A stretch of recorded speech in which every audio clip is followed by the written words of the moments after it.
Let's Talk About Loss runs meetups across the UK for people aged 18 to 35 who have been bereaved. We offer peer support to help people talk through their grief and their loss and find friends who understand. There's a lot that you can do before you become a registered charity, so don't rush into it until you're ready. We actually started running our meetups in 2018, and we were running really successfully for 3 years until we became registered. There are more opportunities open to you when you become a registered charity. A really good example of this is grant funding.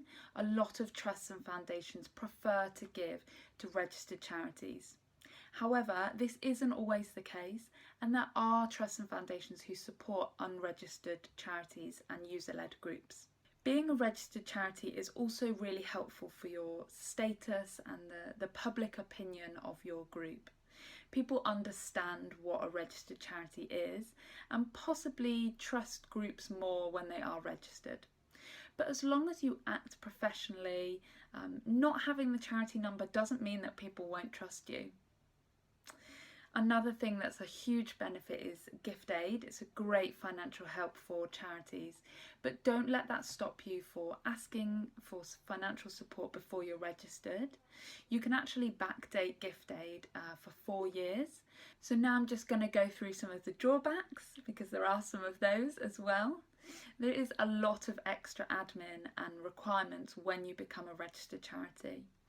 Rightly, the Charity Commission requirements for charities are extensive.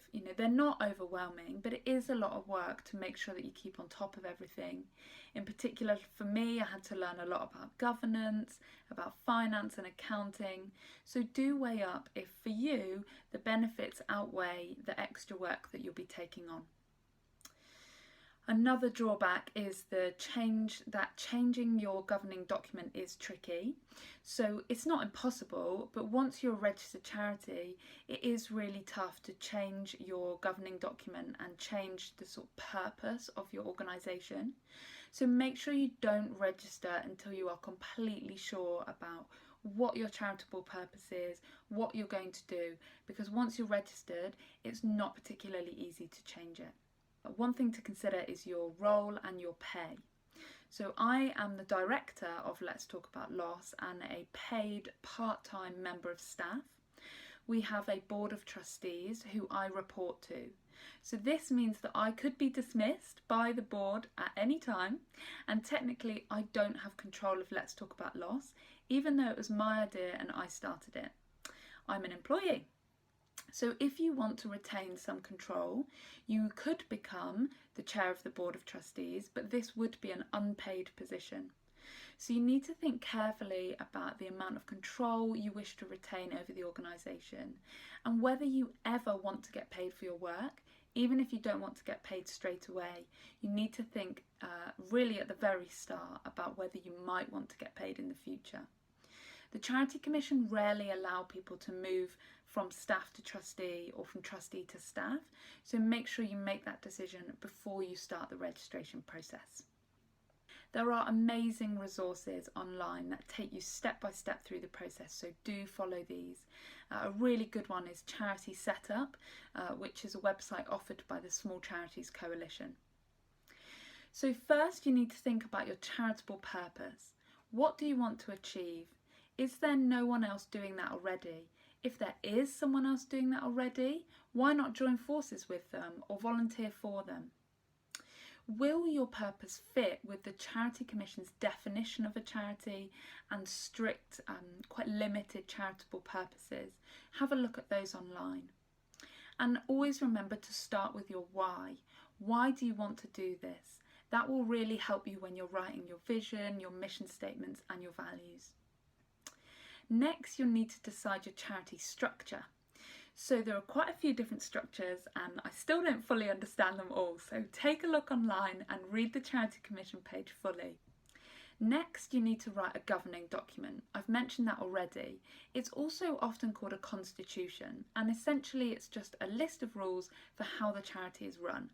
Don't try and start from scratch because it's a really hard document to write, and there are amazing templates on the Charity Commission website. The next step is to recruit trustees. So if you're an incorporated charity, as Let's Talk About Loss is, the trustees are fully in charge of the charity. So make sure you choose them wisely. Don't just choose your family and friends. Think about the gaps that you need to fill in your skills and your knowledge. Think about how beneficiaries or service users of the charity could help lead the group.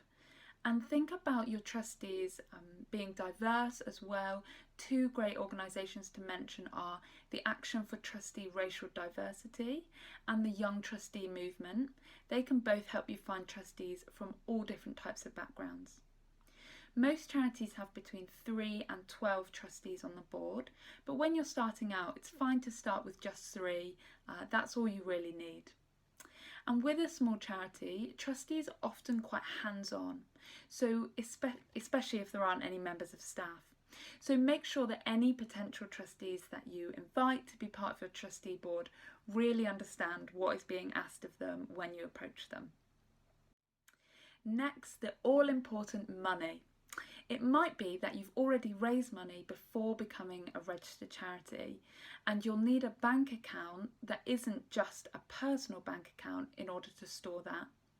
So when you register with the Charity Commission, you need a bank account that isn't a personal account, but obviously you can't yet get a charity account because you're not yet a registered charity. It's a full-on chicken and egg situation. But the best way to get around that is opening what's called a community account. A lot of banks offer this, not all, but a lot of them do, specifically for unregistered charities and small user-led groups, so that's a great place to start. And make sure to keep records of everything. Don't wait until you're a registered charity. Start being meticulous about keeping financial records straight away so that you're already in the habit when you start needing to submit your accounts to the Charity Commission.